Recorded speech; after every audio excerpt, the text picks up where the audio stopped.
You wake up in 1257, and you're in love, which unfortunately is terrible news. Your heart races like a terrified goat.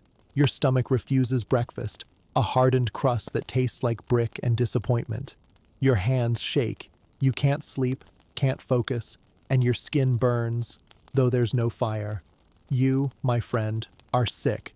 Not metaphorically, not poetically, clinically, diagnosably. In the eyes of medieval doctors, love, especially the unreturned kind, was a legitimate medical condition, a dangerous one, a fever of the soul, and it all starts with the eyes. In the logic of 13th century medicine, vision was not passive. Your eyes didn't just receive light, they emitted tiny beams of spiritual energy, spirits they called them, that could enter another person and stir chaos inside their body. If you looked at someone too long, you could infect them with your soul. If they looked back, double dose. The soul trading turned toxic. Welcome to lovesickness. So how did people treat it? Well, you could try confession, or a cold bath, or sticking leeches to your inner thighs. One particularly enthusiastic Parisian physician suggested a concoction of crushed pearls and vinegar. To drink, not to bathe in, though that probably wouldn't help either. But if that failed, and it usually did, you had two options. Marry the object of your infection, not always feasible, or submit to a full medical regimen of purging, bleeding, dietary restrictions, and, if you were lucky, exile to a monastery. Love was an affliction of the heart, yes, but not in the romantic sense. The heart was seen as a boiling pot of humors, blood, bile, phlegm, black bile, and desire unbalanced the mix. Too much heat, madness, too much dryness, melancholy. A romantic crush was considered a chemical disaster that could rot your organs. And then came the dreams. People reported vivid, disturbing visions. Not sweet daydreams of kisses and candlelight, but full-on hallucinations. Their lovers' faces appearing in puddles, voices whispering from the rafters, bodies covered in sweat that was described as viscous and scented. There were real cases of nobles who wasted away, refusing food, convinced they would die unless they were kissed before next full moon. Doctors didn't laugh. They prescribed opiates and lentil soup, sometimes holy water, sometimes wine laced with powdered emerald, because it wasn't just pain, it was possession. In love treatises written by medieval scholars, yes, they existed. Love was often compared to demonic influence. It came uninvited. It altered your behavior. It made you groan in the fields, bite your lip at church, hum nonsense at your loom. It turned knights into stalkers and nuns into poets. It made peasants stare at a tree and think it looked like someone they once danced with. So the question wasn't if love would strike, but what to do when it did. And this is where things got weirder. Some physicians argued that unrequited love could be cured by rubbing specific herbs on the genitals. Others suggested vigorous horseback riding, a treatment suspiciously convenient for aristocrats. Still others proposed prayer, followed by bleeding the patient until they forgot why they were crying in the first place. But not everyone agreed it was curable. For certain monks and mystics, love, especially painful love, was divine, a punishment, a gift, a mirror of Christ's suffering. They believed that if your heart ached, it meant your soul was being sharpened. That obsession was a doorway to ecstasy, and that ecstasy was next door to enlightenment. It didn't matter if the beloved was a real person. They could be a vision, a ghost, a figment. One nun wrote of loving a flame in the corner of the chapel. Another wrote poetry to a statue that wept when she sang. So yes, love could destroy you. But destruction wasn't always bad, not in the Middle Ages. Pain was proof that you were alive. Even if that meant waking up at midnight, soaked in sweat, carving someone's name into a turnip because that's all you had, and whispering a Latin phrase you barely understood. Even if that meant vomiting from a potion meant to cool the liver, or fasting until you saw stars that looked like your lover's teeth. Even if it meant being diagnosed with something called amor herios, the heroic love, and spending your final days singing through bloodied lips in a convent infirmary. while a friar scribbled down your hallucinations as potential warnings for future generations. This wasn't young love. This was an ailment, a cosmic joke, a medieval curse. And tomorrow, someone's going to try to cure it with a pie. You're in a cottage. It smells like vinegar, rosemary, and something uncomfortably close to wet goat.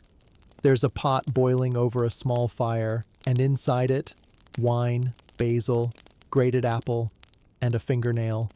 Yours, if you're unlucky, because it's not soup, it's love.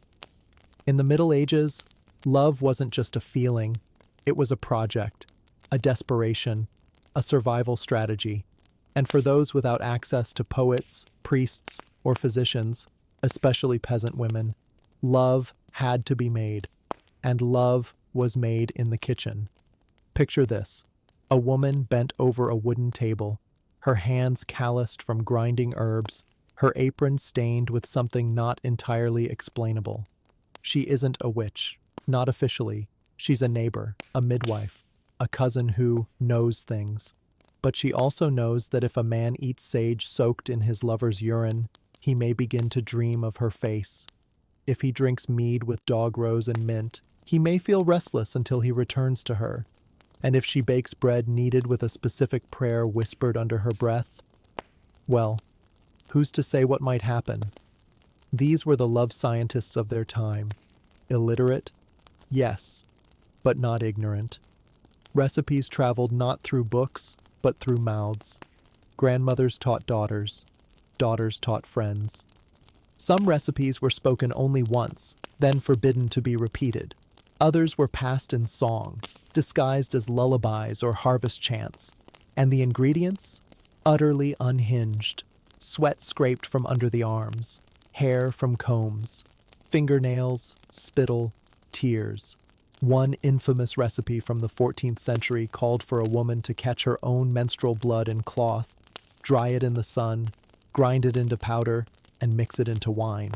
Yes, people drank that, voluntarily, sort of, because most love potions were not declared. They were served in stews, hidden in pies, slipped into cider cups during festivals. The beloved rarely knew they were being treated, and that was the point. This wasn't mutual romance. It was magical coercion, the ancient version of a psychological hack. Get him to feel what you feel, by any means necessary. And for many women, especially in lower classes, this wasn't just about passion. It was about protection. A man in love was less likely to beat you, more likely to marry you, possibly willing to stop sleeping with your sister. A potion could mean safety, shelter, status, a future, but it came with risk. If caught, a woman could be accused of poisoning, witchcraft, or worse, bewitchment with intention of lust. And in courts, love potions were often treated with more suspicion than actual poisons. Why? Because they didn't just threaten the body, they threatened the soul. And no one embodied that threat more than the herbal woman. She might be wrinkled, toothless, mysterious. She never married. She lived alone. She knew the forest paths. She knew which mushrooms to dry and which to bury. Some said she could make a man forget his name. Others claimed she once made a widow fall in love with her own stepson. She never denied the rumors. She just smiled, handed over a small cloth pouch, and reminded you to bury the leftovers under the third tree past the river on a Tuesday. These women weren't witches in the broom-flying, wand-waving sense. But they existed in that blurry space between healer and heretic, comfort and curse. And their work, if you can call it that, was deeply gendered. Men, of course, had their own methods. Knights might carry talismans made from their lover's hair. Monks might recite psalms with specific syllables swapped for their beloved's name.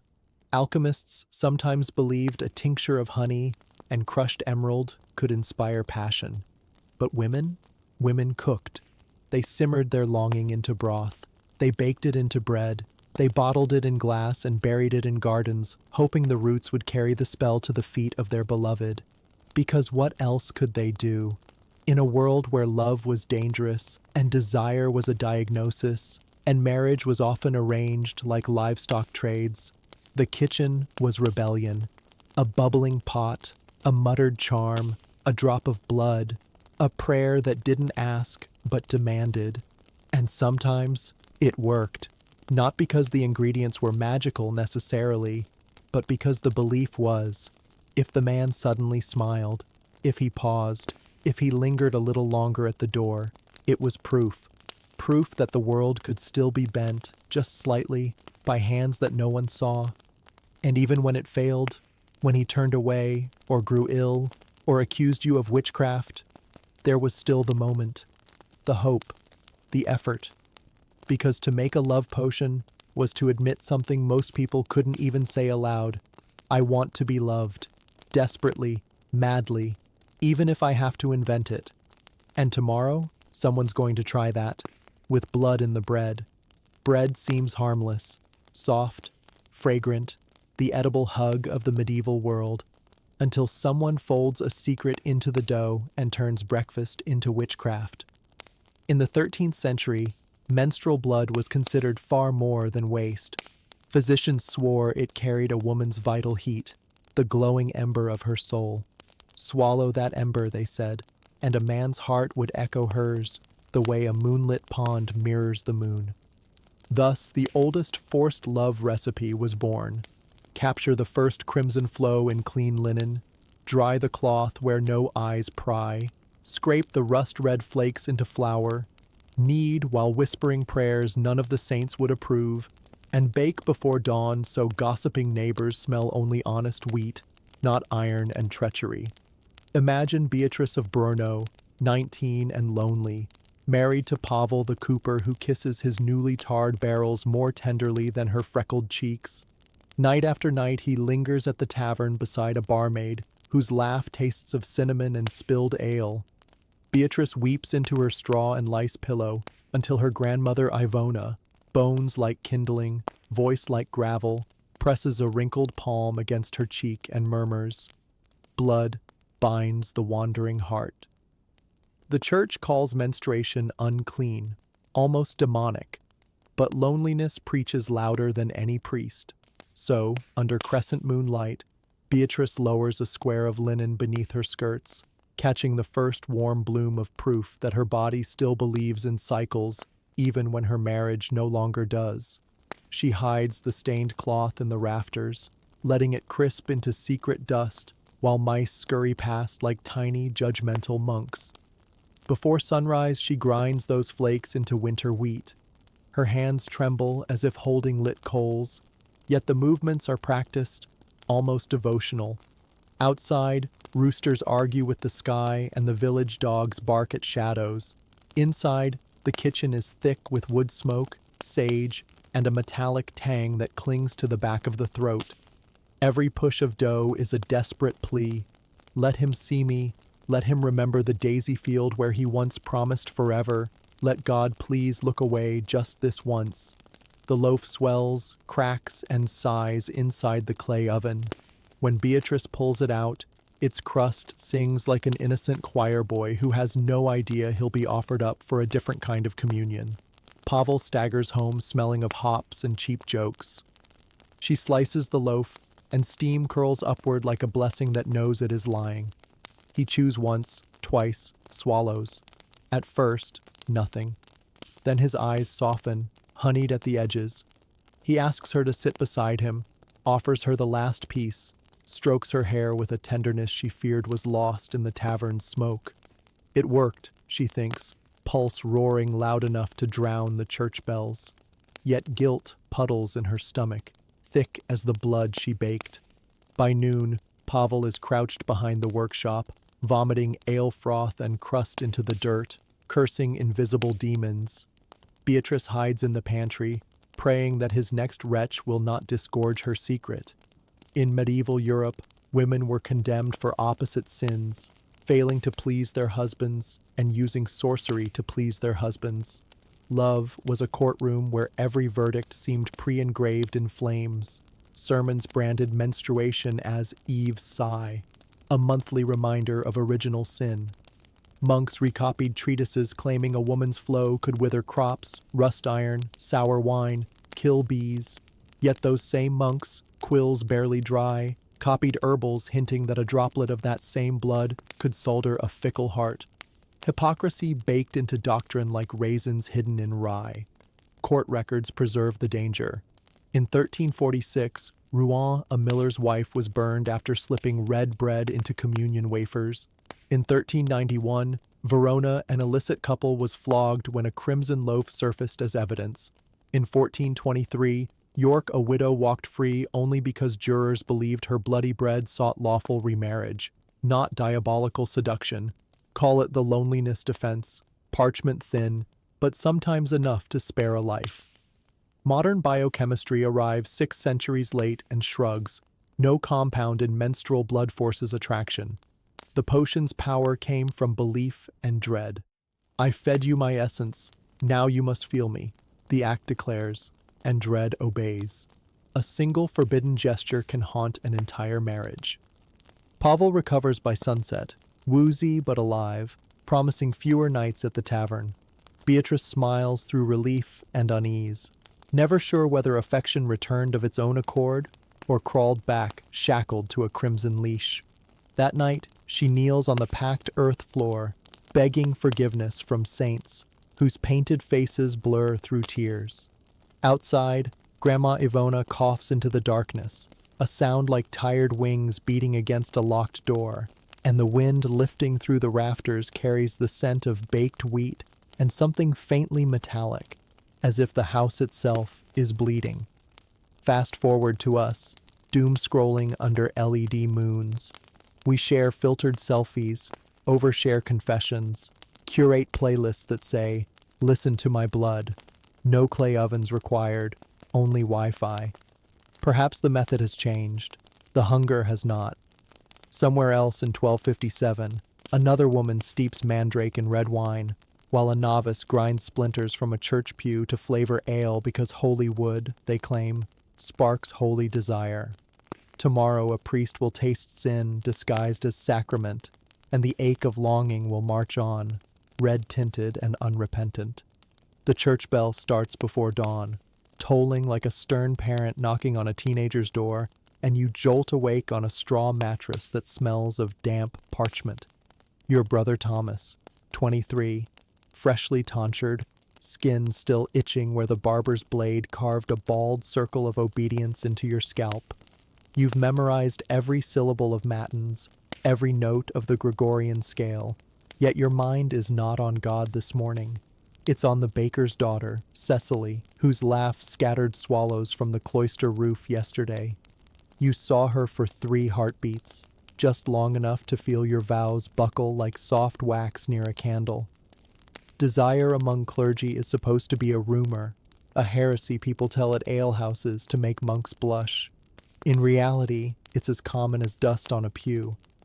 The rule of Saint Benedict orders silence, discipline, prayer, but it never taught your pulse to behave when Cecily walks past with flour on her cheek, like accidental war paint. The scholars call this condition carnal temptation. The older brothers call it a test. You call it a mild haunting that wakes you at night and leaves psalm fragments tangled in your bedsheets. Officially, you fight temptation with fasting and cold baths. The bathhouse sits behind the infirmary, a stone tub, fed by a spring so frigid it might as well be melted constellations. At Sext, you plunge in, teeth chattering Morse code at the vaulted ceiling, hoping the shock will drown affection. It does not. Affection treads water beside you, smiling.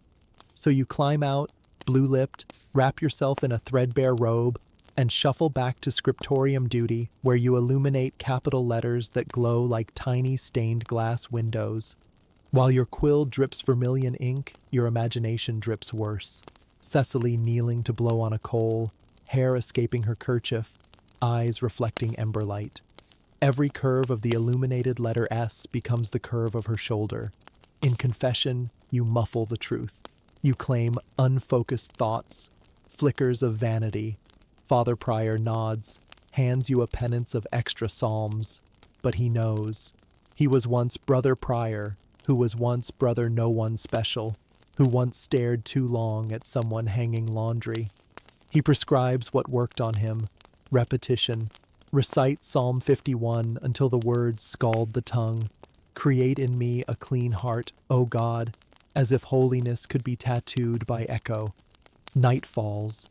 Vespers candles tremble in the draught, throwing halos that twitch like moth wings.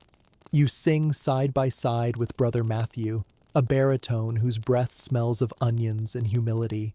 The Latin syllables rise, pure and hollow, yet behind them your private lyrics hide. Cecily, Cecily, Cecily. You press the name into the chance architecture the way smugglers press contraband into wagon panels. Music is now contrition and smuggling at once. You are not alone. Under the choir loft, an elderly canon keeps a folded parchment in his sleeve, a love poem to a widow who brings alms. He'll burn it unopened before Lent, but tonight he touches it like rosary beads. In the scriptorium, Sister Beatrix copies a prayer and swaps 2 letters so the text secretly reads, "My beloved, remember me," down the left margin. A novice finds it decades later and calls it a miracle acrostic. No one suspects adultery. They see divine mystery, which shows how thin the veil is between heresy and relic. Outside these walls, rumors crawl like ivy. In Verona, a priest is flogged for slipping a love potion, powdered rose petals and honey, into a widow's wine during confession. In York, a deacon excommunicates himself by carving a woman's likeness onto the handle of his chalice. Parishioners drink from her silver face every Sunday, none the wiser. Court rolls speak of clerics paying moonlit visits, leaving tokens: a ribbon, a loaf shaped like a heart, a psalter with 1 page missing, the page that once touched a beloved's lips. The penalties vary: public penance in a hair shirt, a year's silence, loss of benefice, sometimes a quiet transfer, for the sake of souls and scandal avoided. But the desire never transfers.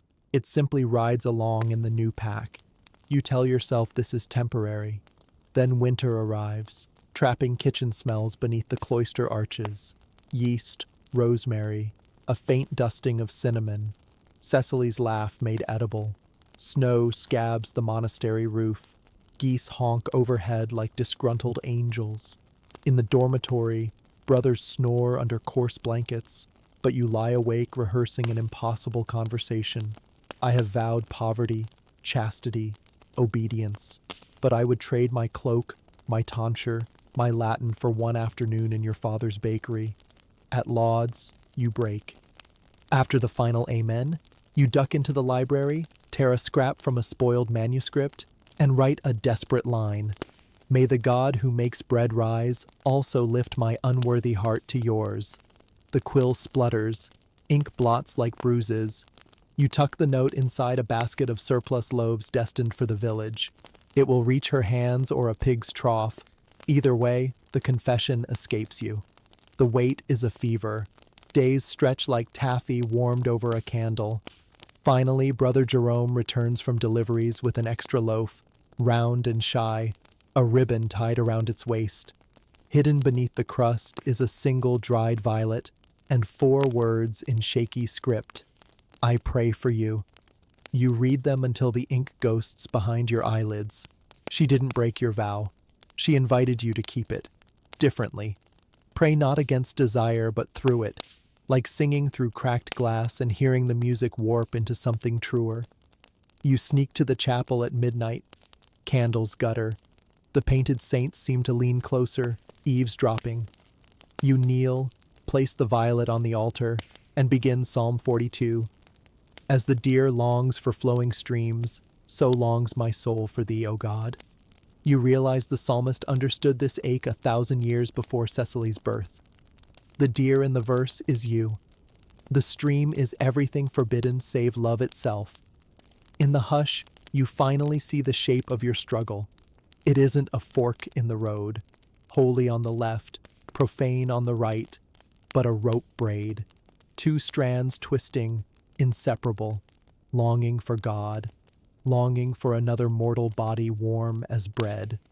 In the morning, frost cloaks the cloister walk like spilled salt. You still want Cecily, that hasn't evaporated. Yet the wanting feels less like possession, more like petition. May she be happy, may she laugh often, may her loaves never burn. That prayer costs no vow, threatens no soul.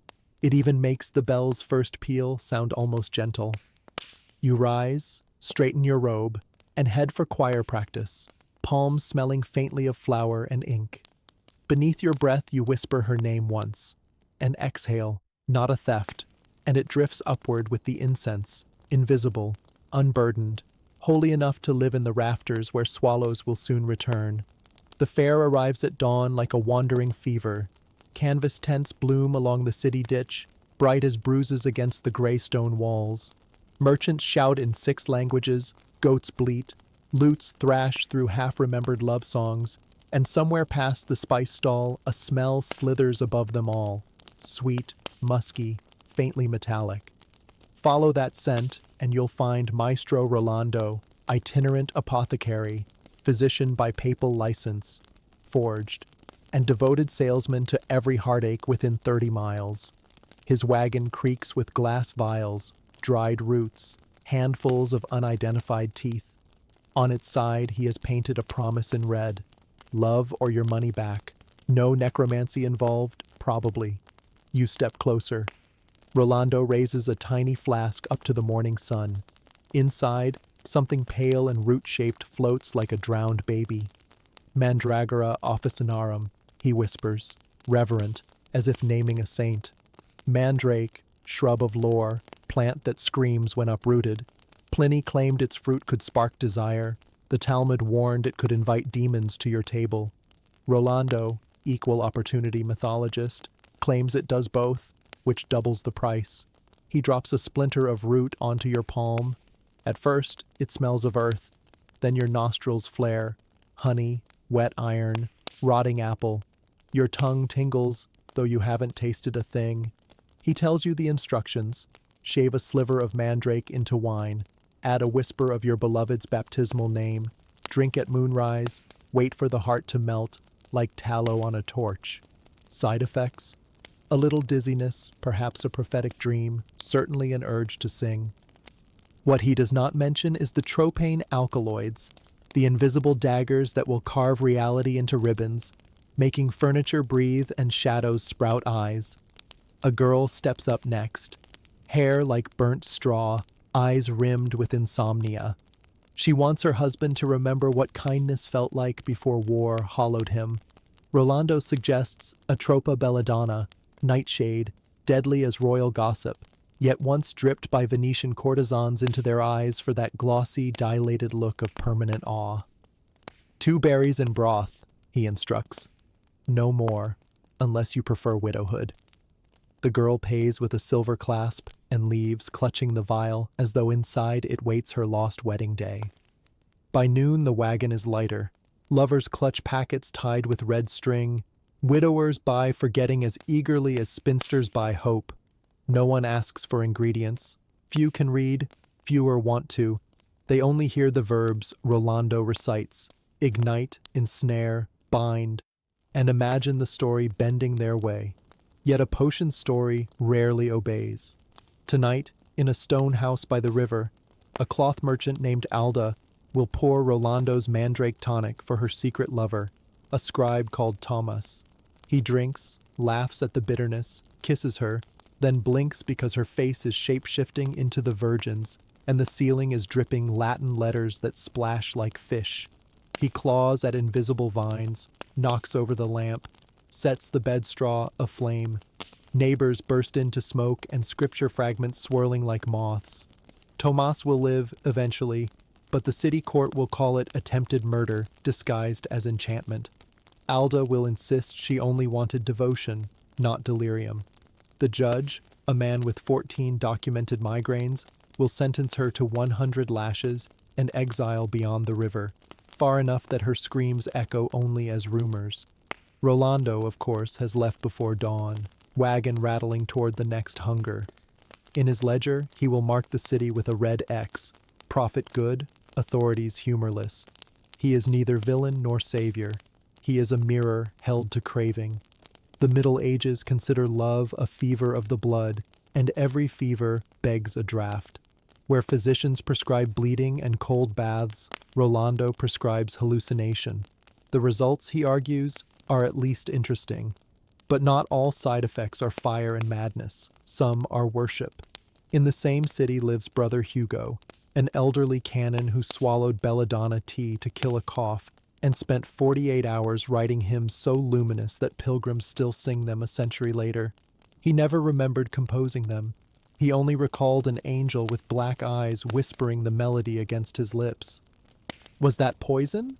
Or revelation? Medieval thinkers rarely separate the two.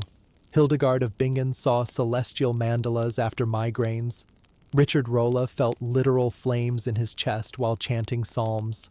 To suffer strangely was to glimpse truth. The line between aphrodisiac and sacrament is therefore thin enough to bleed through. A drop too little and nothing changes. A drop too much and the soul somersaults out of the body, giggling. Cicuta, hemlock, proves the point. A pinch stirred into ale blurs fear, opens arteries of reckless joy, makes the drinker believe every face is beloved. 2 pinches silence the lungs forever. In court records from Rouen, a cooper swore he wanted only to make his wife forgiving. She died mid-forgiveness, jaw locked into what witnesses called a smile, like glass breaking. They hanged him before winter. Why risk it? Because unreturned longing gnaws like mange. Because a woman's dowry may hinge on proving irresistible. Because a knight seeks courage to confess affection to the lady who laughs gently whenever he drops his shield. Because the heart is an organ that would rather hallucinate paradise than endure an ordinary rejection. And because, in a world where medical theory still debates whether emotions travel by vapors, trying to drink desire into existence feels only slightly madder than bleeding it out. Modern pharmacology sneers at these brews, notes the absence of oxytocin triggers, the presence of lethal alkaloids, the placebo wrapped in terror. Yet even now, we pop pills shaped like future happiness. Serotonin reuptake here, dopamine burst there, a stamina booster labeled with a rhinoceros. We text each other chemical hearts, filter our faces into illusions, chase the same neurostorms Rolando sold in glass. Only the branding improved. The side effects, delusion, dependency, a sudden housefire of feeling, remain. Back in the ditch-side field, night crowds around the abandoned stalls. A dog sniffs spilled saffron. The breeze turns pages of a forgotten herbal, exposing recipes inked in shorthand likely stolen from a monastery. Mandrake slices gleam on the dirt like damp pieces of moon. Tomorrow a curious child may pocket one, plant it, wait for the shriek that folktales promise when root meets air. Whether the child hears a scream or only the wind is irrelevant. The real cry already rang out. In Alda's shattered room, in Hugo's flaming lungs, in every throat that ever begged a potion to bend another's will. Desire is the oldest hallucinogen. The herbs merely let you taste the hallucination out loud. And once you have tasted, you will chase the flavor forever, even if it burns out your liver or your city. But somewhere beyond the hills, a goat herd's wife is stirring sweat and rosemary into honey and wondering if love might be sweet without a side effect. We'll follow her kitchen fire next. The goat herd's cottage crouches beside a chalk road, its thatch leaking dusk. Inside, Alice ladles curdled milk into cloth sacks and waits for her husband to love her again. He has slept in the barn 3 nights, claiming the hay needs guarding from thieves. Though everyone knows the only thief around here is grief. Their first child died in winter, and silence has grown between them like mold. In town, they say a woman must win back a mourning man with scent, because the nose is the gate to memory, and memory calls the heart like bells call swallows. So tonight, she will attempt the oldest alchemy of the village, turning sweat into promise. In the Middle Ages, nothing disguised odor, not even piety. Soap was rare, perfume scarcer, and daily washing considered reckless. Hot water opened pores, physicians warned, inviting plague to stroll in like an uninvited guest at a funeral. Bodies therefore announced themselves long before faces did. A night's approach smelled of leather, rust, and rancid fat from greaves warmed by sun. A milkmaid trailed whey and damp wool. A monk's odor mixed beeswax, ink, and whatever penances he sweated out on stone floors. Everyone's scent was a heraldic banner flapping invisibly around them. And marriage markets, those spring fairs where fathers haggled over dowries, were olfactory tournaments. Custom allowed a curious buyer to sniff a prospective bride, the way one inspects a cheese. A healthy musk meant robust humors, sturdy sons, fewer burial fees. A whiff of decay, too much black bile, perhaps rotting lungs, could collapse a dowry faster than rumors of bastardy. Stories survive of girls rubbing marjoram under their arms before presentation, or stuffing lavender into bodices so buyers caught floral hope before barnyard truth. A few daring souls wore nothing extra, gambling that honest sweat spoke of honest virtue. Sometimes it did, sometimes it sent them to a nunnery. Alice has no lavender, but she has rosemary, goat tallow, and a secret taught by her grandmother. Boil the rosemary with salt and a scrap of the husband's tunic until the water turns green-brown. Then mix the cooled broth with the wife's own perspiration collected from her brow at midday. Dab that potion on the inside wrists, the hollow of the throat, the bend behind the knee.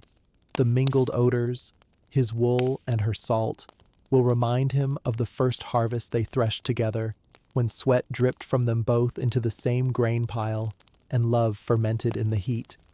Grandma swore that smell could call a man back from the brink of despair faster than any prayer.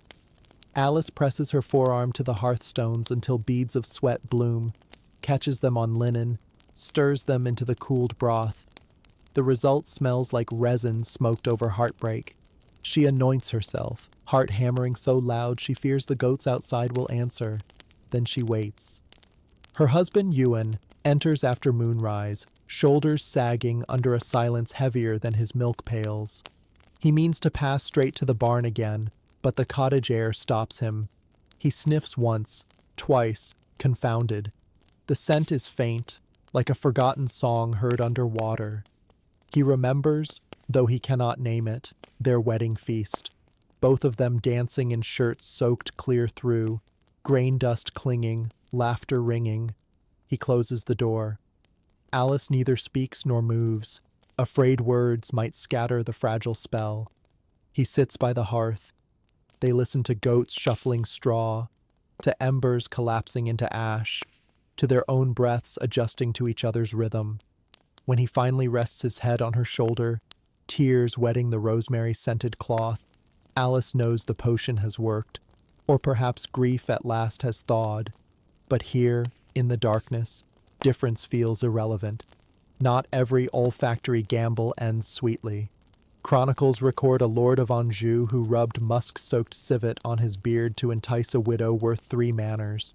She fainted from the stench, assumed he carried plague boils inside his doublet, and married a humbler man who smelled of plain sweat and honesty. In Bologna, a midwife stuffed her sleeves with rue to mask the cadaverous odor of dissecting stillborns. The bishop who fancied her interpreted the sharp herbal cloud as witchcraft and had her tried. Even saints were judged by scent. Relics emitting odor of sanctity, subtle wafts of lilies, drew pilgrims, but a corpse smelling too corporeal risked accusations of secret sin. Thus holiness itself became a nose game. Physicians added scholarly gravitas to the sniffing. Medical texts advised husbands to test wives by placing slices of onion under the arms before bed. If morning breath betrayed no onion, humors were balanced. A Parisian manual cautioned women to avoid garlic during Lent, lest confessionals grow so fragrant that priests misunderstood contrition as carnal invitation. The same manual recommended patches of fragrant pitch on armpits to catch foul vapors, then burning those patches as a symbolic purging of passion. Imagine the evening ritual. Husbands lighting little bonfires of marital doubt, While wives pray the smoke does not set off the rafters. Modern science wades in with pheromone theories, molecules named androstenone and copulins. Yet even laboratory fluorescence cannot replicate the medieval conviction that love lives in the nostrils. We cover ourselves with deodorants promising ocean breeze or Arctic blast, but heartache still knows its way through chemical camouflage. One whiff of an ex-partner's scarf can open time like a trapdoor. We remain medieval under the skin. Back in the cottage, dawn bruises the eastern sky. Alice loosens the door latch and finds Ewan asleep against her apron, breathing slow, the sour note of morning softened by rosemary, by memory, by her. She strokes his hair and thinks of all the women at market who never learned this recipe, who were sniffed, judged, traded like livestock. She is lucky, or merely persistent, or perhaps wise in the animal language of grief. She blows out the candle. Outside, the goats bleat their congratulations. Tomorrow the fair will return, and couples will still buy vials that promise beauty bottled in scent. But deeper in the forest lives a woman whom no one dares sniff, an herbalist old as moss, accused of brewing devotion and danger in equal parts. People call her invisible because they fear to look twice. We will visit her next. Her hut hides where the beechwoods surrender to peat bog, as though the trees themselves have stepped back in uneasy respect. You come at dusk because daylight feels too brazen for witch business, and because the villagers insist she is invisible, except when the sky turns the color of an old bruise.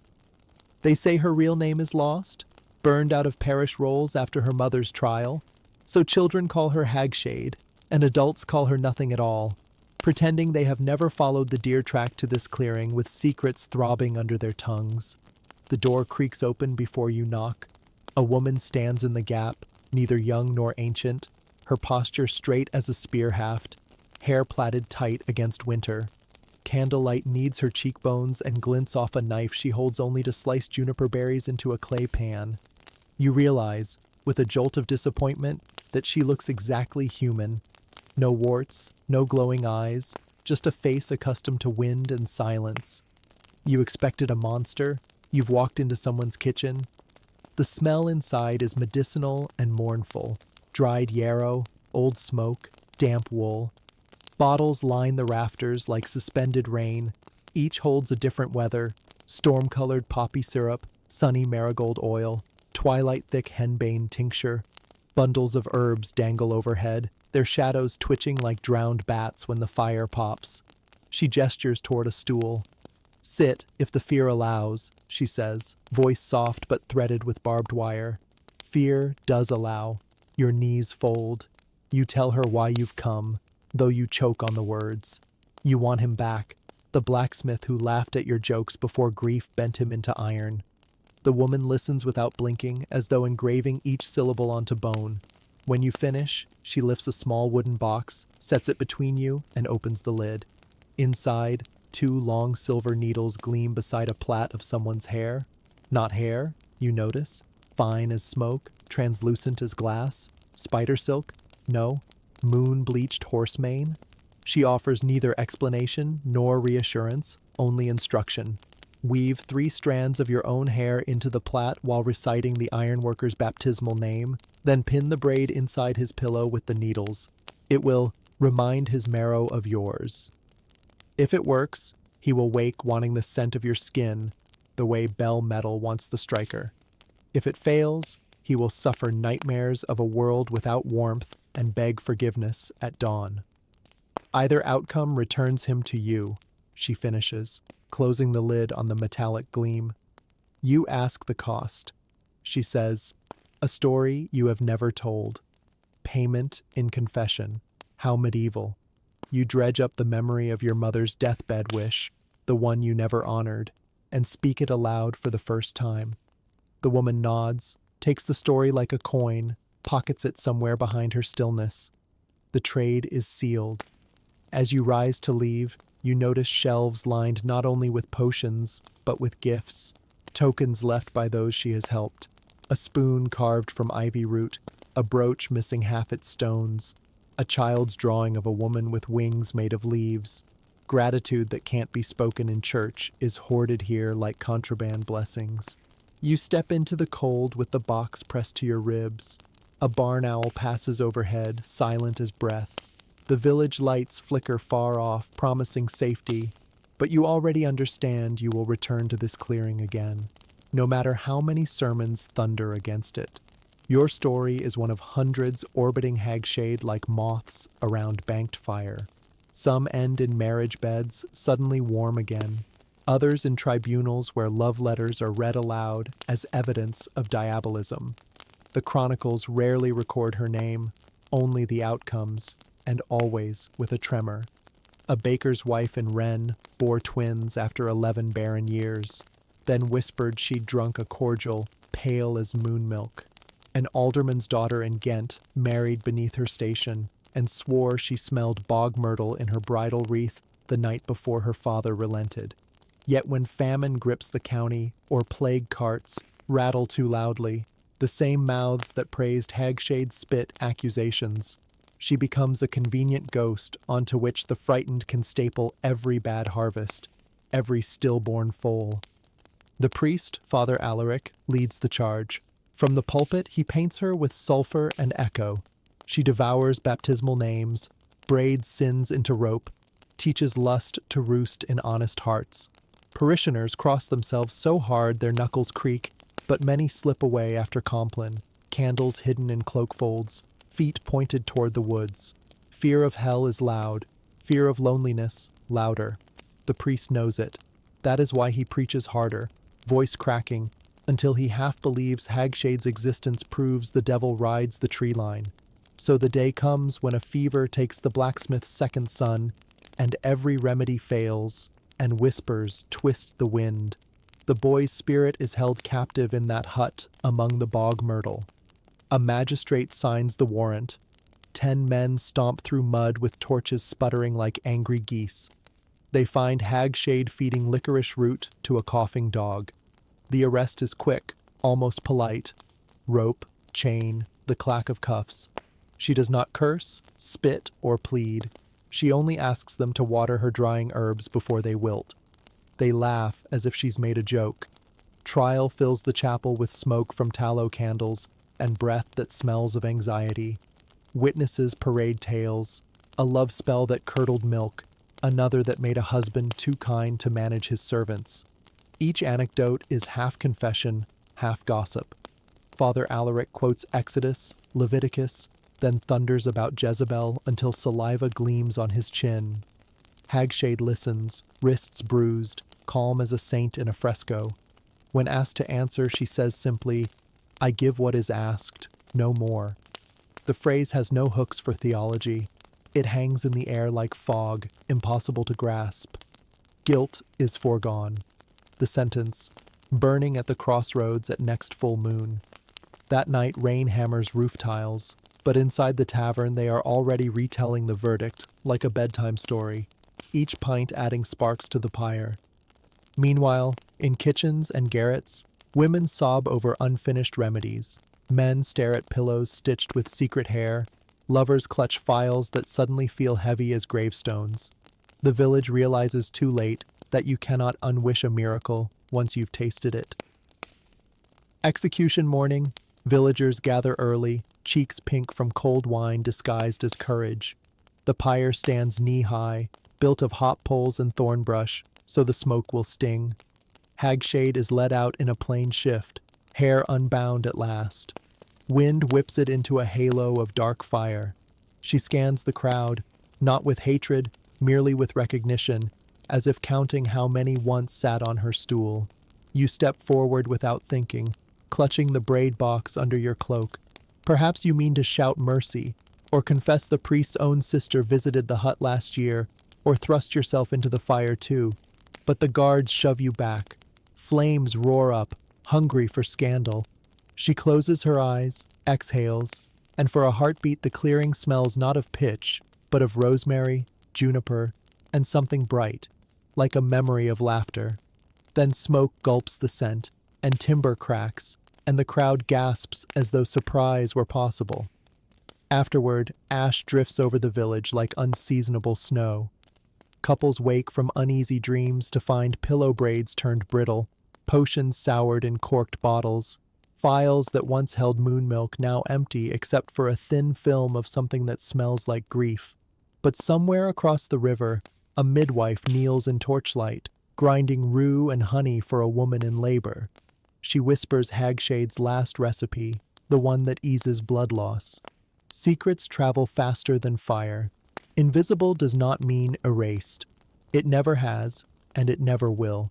The first frost has barely sucked the color from the turnip tops when Marta decides she will win back her husband with science, peasant science, the kind you can stir with a wooden spoon and disguise as supper.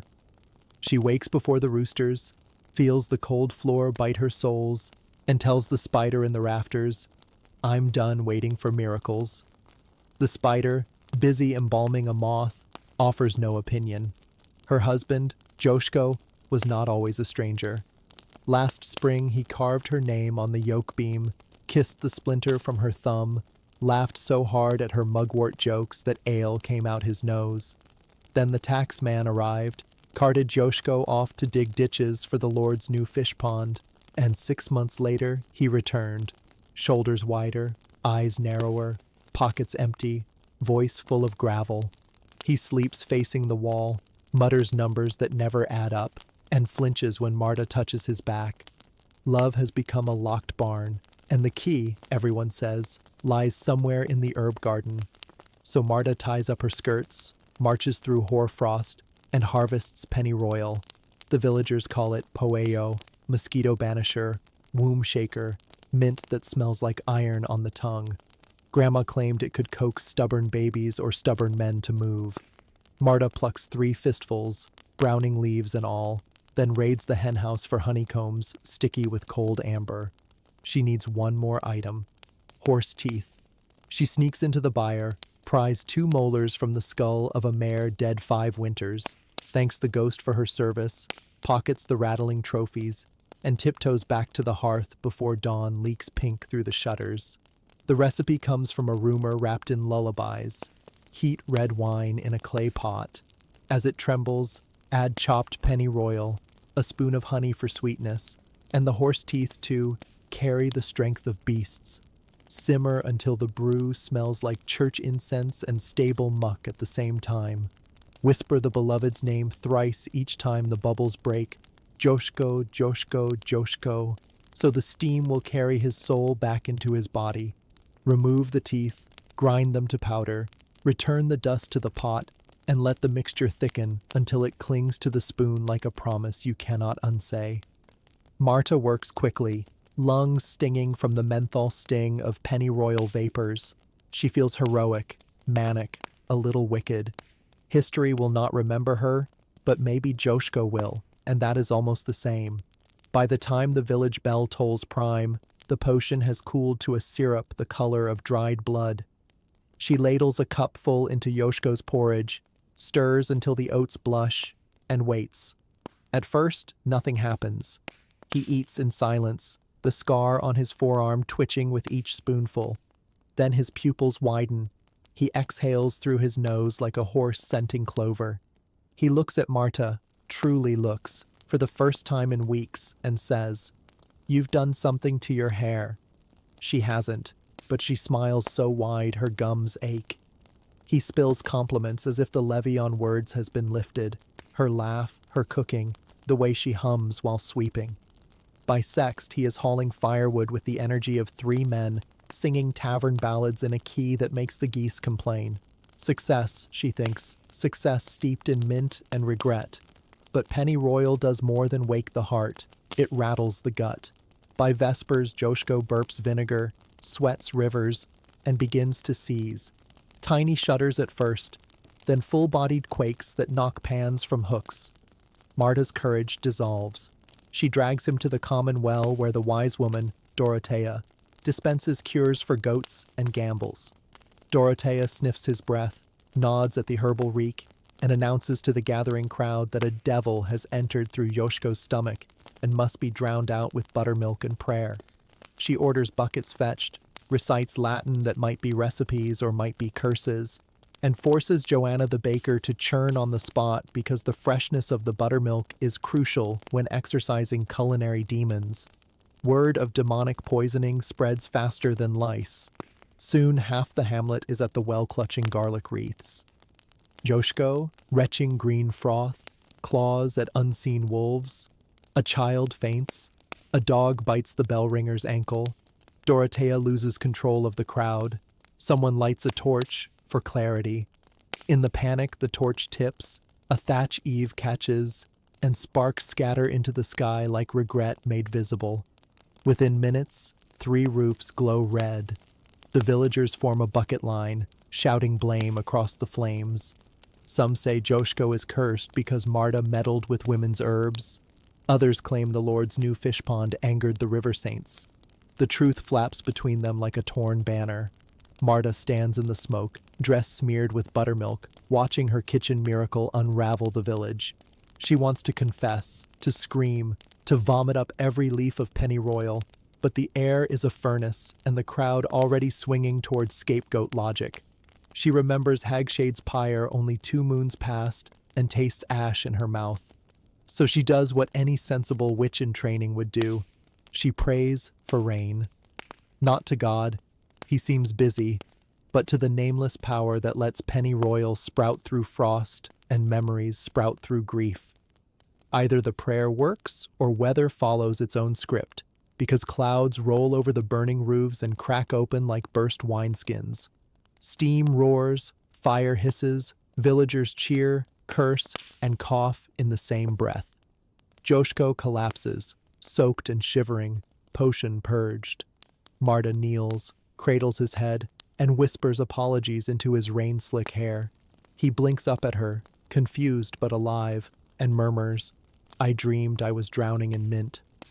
By dawn, the village is a patchwork of blackened beams and soggy regrets. Dorothea declares the crisis a lesson against unattended hearths, conveniently ignoring her exorcism. No one mentions Marta's potion. Collective amnesia is the cheapest peace treaty.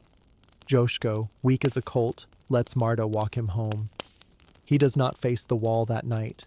They lie listening to embers sigh, fingers entwined. The spell failed, or succeeded, or detoured through catastrophe. Who can tell?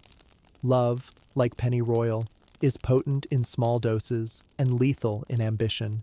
Centuries later, laboratories will isolate Puligoni in pennyroyal and label it hepatotoxic.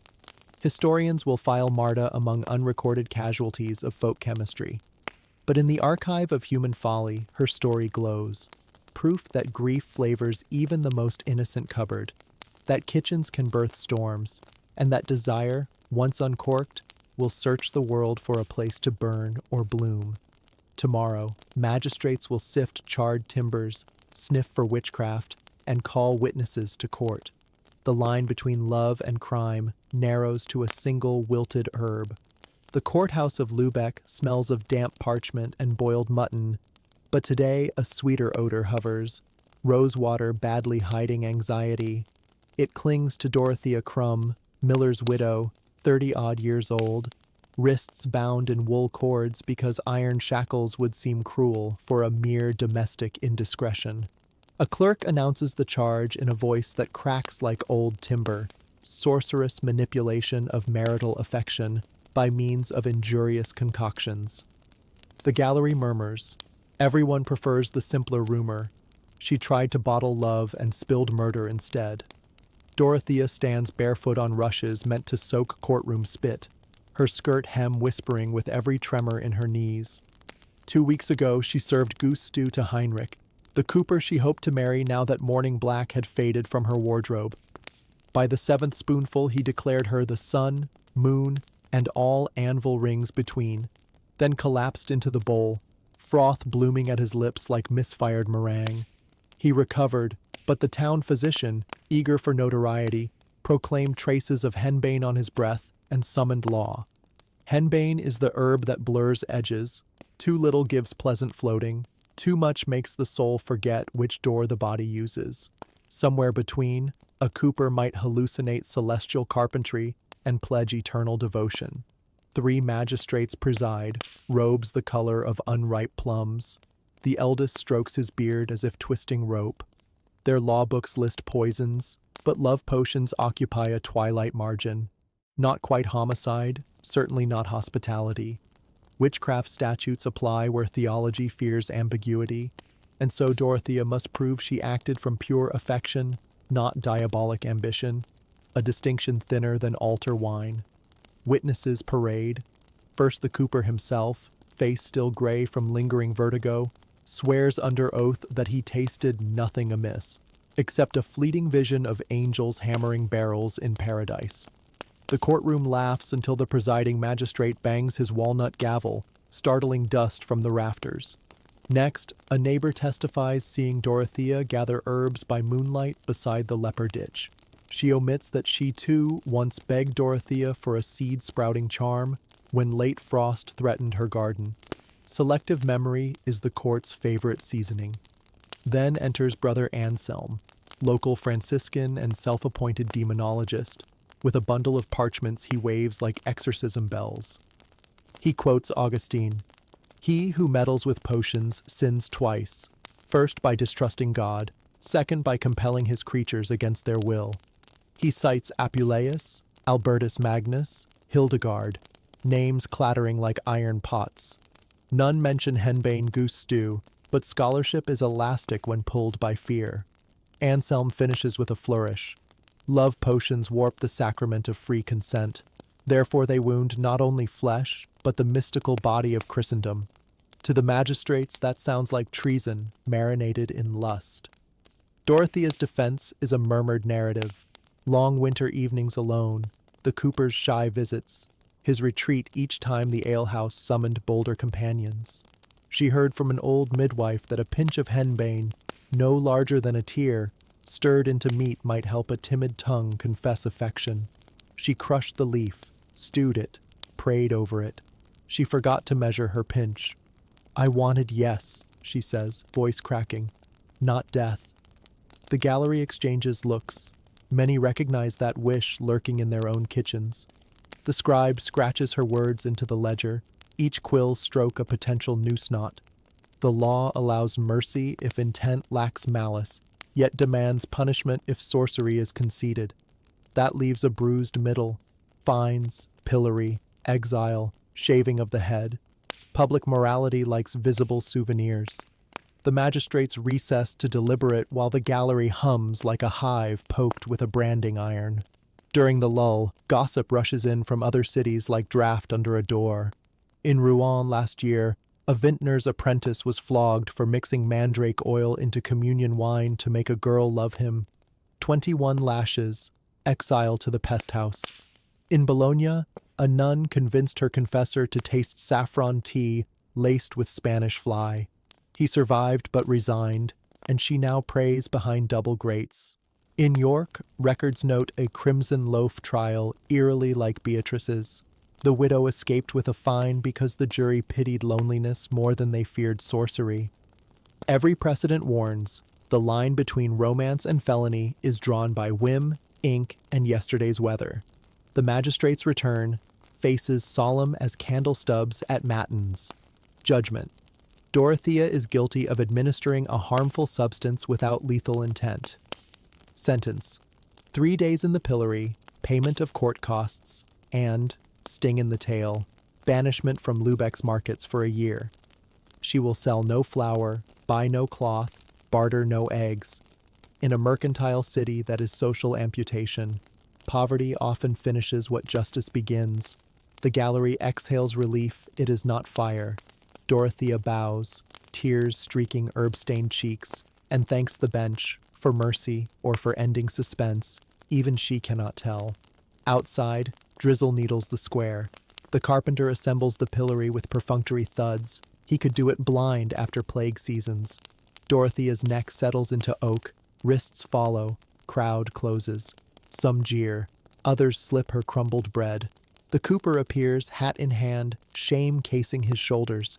He meets her eyes, whispers that he still dreams of angels, and isn't sure if that's proof of love or poison. She smiles, a ragged, rueful curve, and says, perhaps both. He presses a small roll of linen into her palm. Inside, a sprig of rosemary tied with red thread. Promise, apology, or souvenir. Definitions shift in bad weather. By the third day, her skin blisters where rain and resentment compete. A traveling merchant sketches the scene for broadsheets, captioning it, "The Danger of Feminine Alchemy." Weeks later, the woodcut will hang in taverns as entertainment, reminding patrons that desire can put you in stocks faster than debt.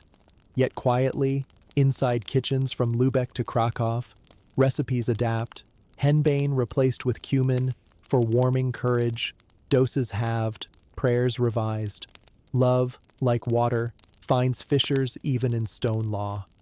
Historians will one day parse the ledger, noting the fine, the exile, the herbs. They will footnote Dorothea as statistic, one of 47 potion convictions in Lower Saxony between 1420 and 1500. They may overlook the rosemary, the cooper's lingering halos, the crowd's mixture of scorn and secret kinship. Court documents quantify crime. They rarely capture the heartbeat thudding under every spoonful brewed in hope, because the real verdict never leaves the kitchen. Tonight, somewhere beyond Lübeck's walls, a shepherdess measures ground valerian into ale, not to enslave, but to soothe the stutter in her lover's courage. She has read no statutes, fears no friar. She knows only that winter is long and hands are cold, and sometimes a sip of something strange might pull two lonely bodies closer to the fire. Whether that sip is medicine, magic, or misdemeanor will be argued by men in plum robes long after the embers die. For now, Dorothea walks free, limping, marketless, but alive. The cooper follows, carrying her shoes. Rain lessens. Love and law retreat to their corners, undefeated and unconverted. Their next collision is already brewing in a cauldron 100 miles away, where scholars dissect brain chemicals and swear that longing is just dopamine in fancy dress. But that laboratory is modern, and that argument awaits the next chapter.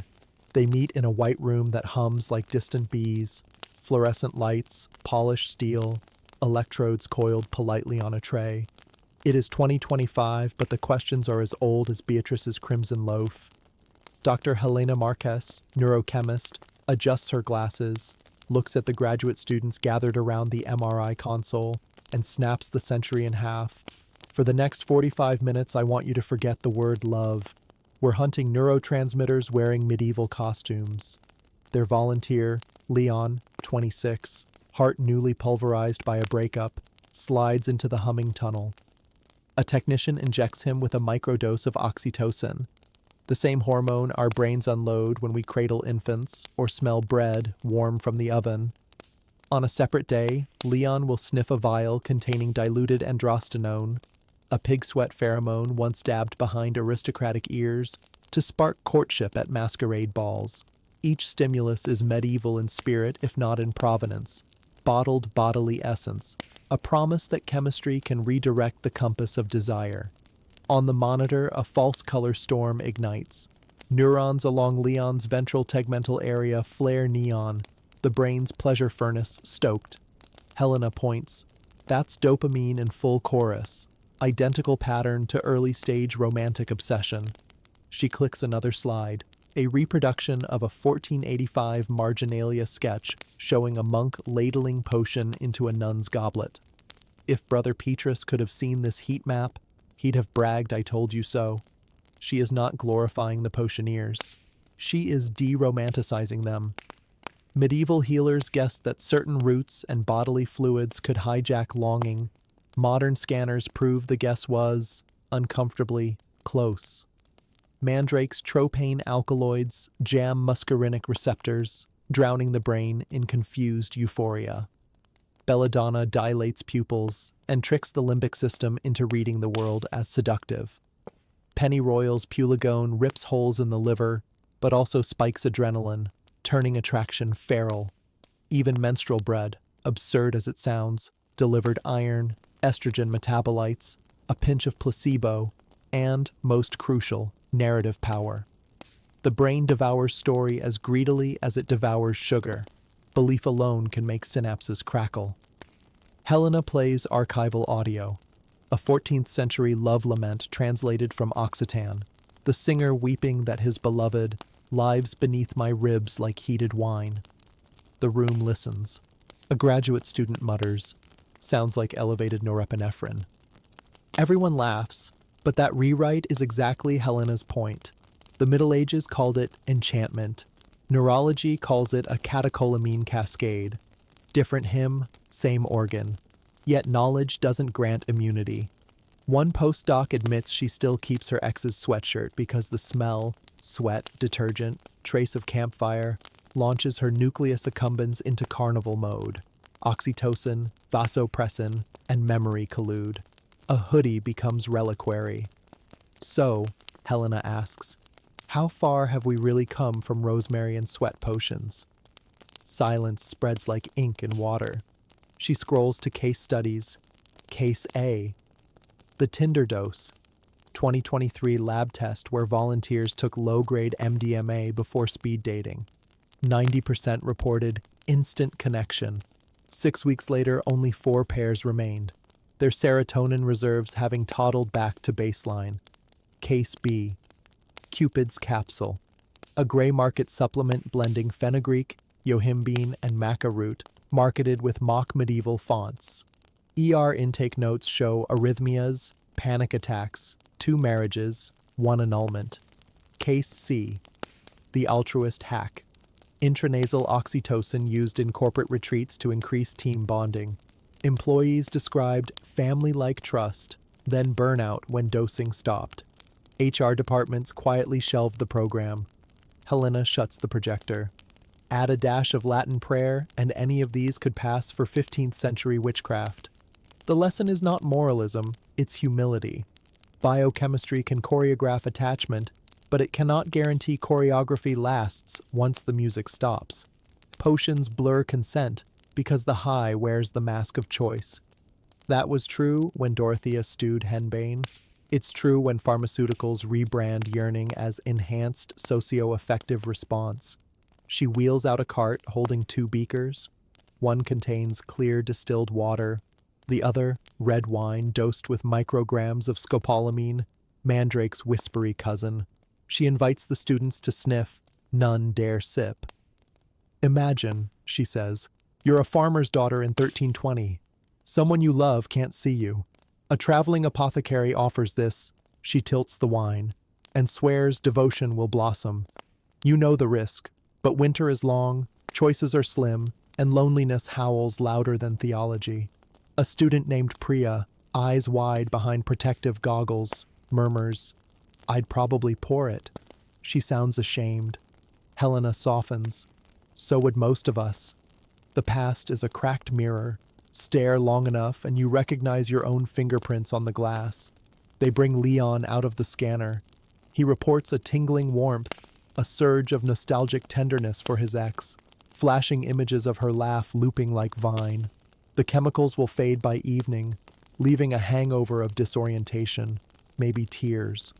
Helena's team will hand him tea and a playlist of neutral music to reset his emotional palate. She will file the data, draft a paper titled Neurochemical Correlates of Induced Attachment, Historical Echoes in Contemporary Pharmacology. Editors will love the hook, but the chapter's final image isn't peer-reviewed. It happens hours later, when Helena walks home past a perfumery venting vanilla and sandalwood. The smell sucker punches her with a memory of the girlfriend who once wore that scent, and left. For 3 seconds, Helena's hypothalamus launches fireworks worthy of any medieval potion. She laughs into the night air, equal parts scientist and test subject, and thinks, we have mapped the brain, but the map is printed on craving. No wonder we keep drinking the ink. So, whether potion or pill, incense or algorithmic match, the mechanism repeats. Flood the synapse, rename the flood, pray the levees hold. Tomorrow's innovators will promise cleaner highs, gene-edited romance, AI-tailored pheromones. But the ache beneath the packaging will remain stubbornly analog. Call it chemistry, call it magic. Either way, the spell ends, and what's left is a heart deciding whether to knead another loaf of hope or lock the pantry. That decision, as ever, teeters between desire and fear, and sometimes tilts toward something sharper. For beyond the lab lights, a widow sharpens a knife, planning a devotion that turns crimson. The story of love-turned-homicide waits at the threshold of the next chapter. The tavern of Saint-Omer closes late, but not late enough for Marguerite. She lingers in the doorway as shutters slam and voices dwindle, then walks home through an alley that smells of yeast, wet straw, and the coppery tang of November fog. In her pocket sits a glass vial warm from her palm. The liquid inside is cloudy gold, honey wine steeped with powdered Spanish fly beetles, just as the traveling spice peddler instructed. Kindles ardor, he'd promised, or quenches it forever, depending on the dose. She paid him with the garnet brooch her mother left, the one Adrian, her husband, mocked as peasant rubies. The brooch was the last pretty thing she owned that he hadn't pawned for dice. Adrian once sang her name across the canal, voice bouncing off water like lantern light. That was before his apprenticeship ended, before the nights of empty tankards and split lips, before he spent the dowry on ale and come morning blamed her for his hangover. 3 winters of apology roses followed by fists, and Margaret's hope shrank to a seed hard enough to crack teeth. Tonight she will either make that seed flower or grind it into dust. Back in the cottage, Adrian snores amid a sour halo of beer. Margaret sets the kettle on the coals, listens to water begin its quiet fury, and crushes dried rosemary into the cup because old wives say rosemary keeps spirits from wandering too far in sleep. Then she unstoppers the vial. Even through honey, the scent pricks the nose, resinous, almost metallic. She counts 7 drops. The peddler said 5 beg desire, 10 beg death. 7 feels like the hesitation between a kiss and a slap. When the potion meets the boiling water, steam blooms harsh and sweet. She carries the cup to the bedside, waits for him to wake enough to swallow without questions. He does. He always drinks what she brings. He believes service is a vow chiseled on her bones. He gulps, wipes foam from his beard, and mutters a blessing he no longer means. She returns the cup to the table, heart drumming so wildly she wonders if he hears it and mistakes it for thunder. Minutes pass. A log splits in the hearth. Adrian's breath quickens. He rolls onto his back, eyes open but unseeing, pupils huge as black cherries. For a moment, Margaret thinks desire has indeed been inflamed. His hand fumbles for her wrist with an urgency she hasn't felt since their courting days. Then his grip tightens past affection, fingernails slicing skin. He gasps, bends like a bow, clutches his belly. Sweat beads ghost pale on his forehead. Lips blister as though kissed by frost. She tries to pull free, but he yanks her down, half pleading, half throttling. A sound like a broken bell rattles from his throat. The seizure lasts 7 breaths. On the 8th, silence drops into the room so heavy the rafters seem to sag. His eyes glaze, fix on nothing. The hearth pops, showering sparks. Marguerite flinches, expecting the sparks to scrawl the word murder across the floorboards. But the room keeps its secrets. Only the rosemary steam testifies, curling toward the ceiling like a prayer that lost its address. She kneels, checks his pulse the way midwives taught her. 3 fingers at the neck. Nothing. The realization lands not like triumph, nor horror, but numb astonishment, as if she's watching someone else kneel beside someone else's ruin. A droplet of her blood from his nail mark splashes onto his chest. It gleams garnet. Another brooch abandoned. Dawn finds her still kneeling. Roosters crow. Market carts rumble over cobblestones. A neighbor's baby shrieks hungry hello. Ordinary noises frame an unordinary scene. Finally she stands, scrubs the cup, buries the vial beneath the hearth ash, and waits for the city to wake enough to provide a witness. She could flee, yet flight would confess more loudly than tears. So she opens the shutters and lets the pale light paint the truth. A husband dead in bed, a wife with eyes red from vigil. The coroner arrives after noon, eyes rimmed with boredom. Winter always fattens the death rolls. He notes the swollen tongue, the raw throat, the strangling posture. Apoplexy, he decides, writing quickly so he can reach the tavern before the stew cools. No one questions a verdict that spares paperwork. The priest mutters last rites, sprinkling water that sizzles on the hearthstone. He mistakes the hiss for grief escaping. Weeks crawl. Marguerite wears widow's weeds, counts condolences like falling ash, and learns mourning grants temporary invisibility. People avert their gaze, fearing contagion of sorrow. She uses that invisibility to walk the quay at dusk and watch barges slip toward Antwerp. Could she have boarded one? Yes, but the city itself is exile enough. Freedom tastes less like victory and more like damp wool and unanswered questions. Was Seven Drops mercy, vengeance, or cowardice? Did she want him re-enchanted or erased? In February, a rumor scuttles along the docks. A cooper in Bruges dead of heartburst after drinking wine laced with cantharides? Margrethe shivers, imagining some other woman measuring drops with shaking hands, hoping for passion, receiving ruin. Across Europe, similar stories bloom like frost flowers on glass, white widows, trembling lovers, courts deciding intent through the lens of theology and fear. Chroniclers label the phenomenon amores venenati, poisoned loves. But their ink can't capture the nights of pacing floors, the calculations of teaspoons and tears. Spring thaw brings hyacinths to Margaret's window and auditors to her door. Adrian's gambling debts, long ignored, awaken hungry as bears. Creditors seize the cottage. She salvages only a stool, 3 pewter spoons, the rosemary bush uprooted from the garden. She leaves Saint-Omer carrying the pot like a relic, unsure whether it symbolizes guilt or survival. On the road, she meets a merchant caravan bound south. They need a cook. She signs on, chops onions, steeps herbs, keeps her head low when beetles skitter under sacks of spice. At night, over the campfire, traders boast of deals, guards polish blades, and Margaret sprinkles rosemary into the stew. The scent rises, green, clean, unburdened by beetle dust. She remembers Adrian's first courtship gift, a posy of rosemary for remembrance. How thin the line between charm and chain.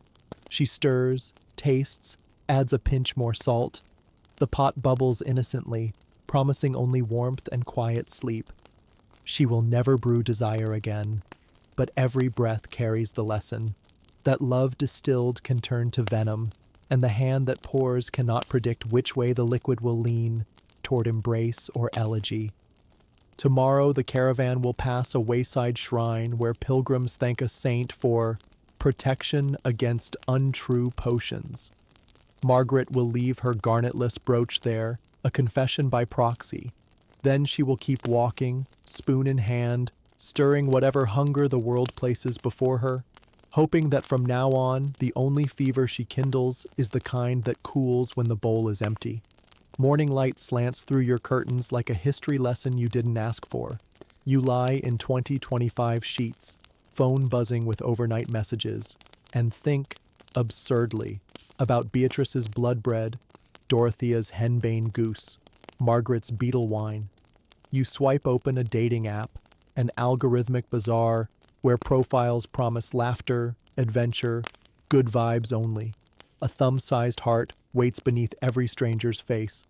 Tap it, and some server farm flashes hot, an electric love potion measured not in drops, but in data packets. Downstairs, a coffee pod hisses caramel steam. Ingredients read like a lab spell. Arabica, artificial aroma, maltodextrin. It perks your dopamine anyway. Outside, billboards pump other brews. Pheromone cologne, nootropic gummies that unlock charisma, subscription fragrances tailored by AI. All whisper the medieval mantra in modern packaging.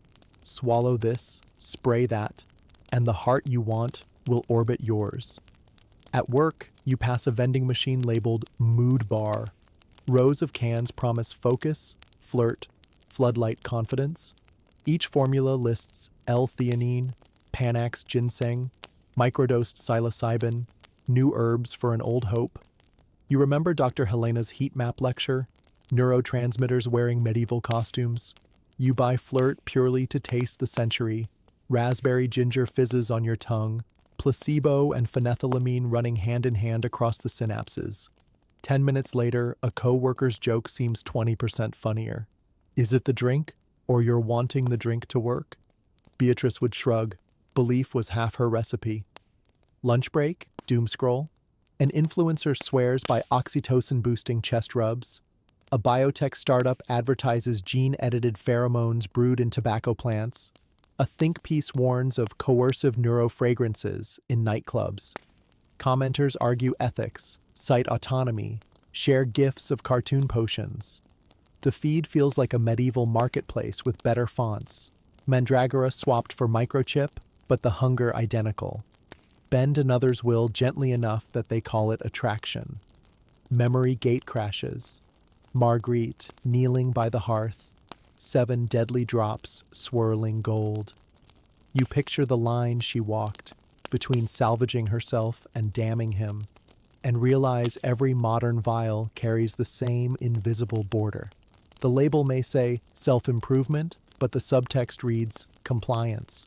Centuries change, power dynamics keep their shape.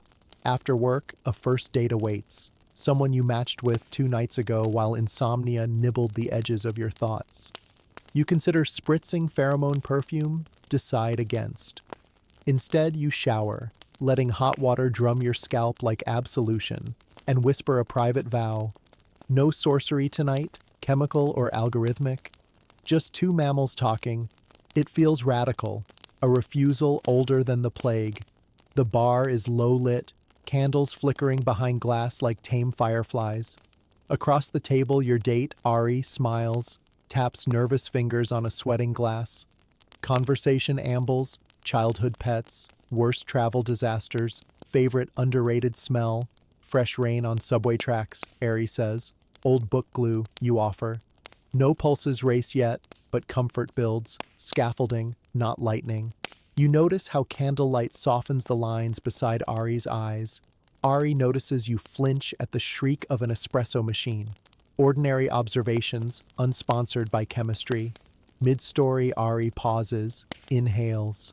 You smell like rosemary.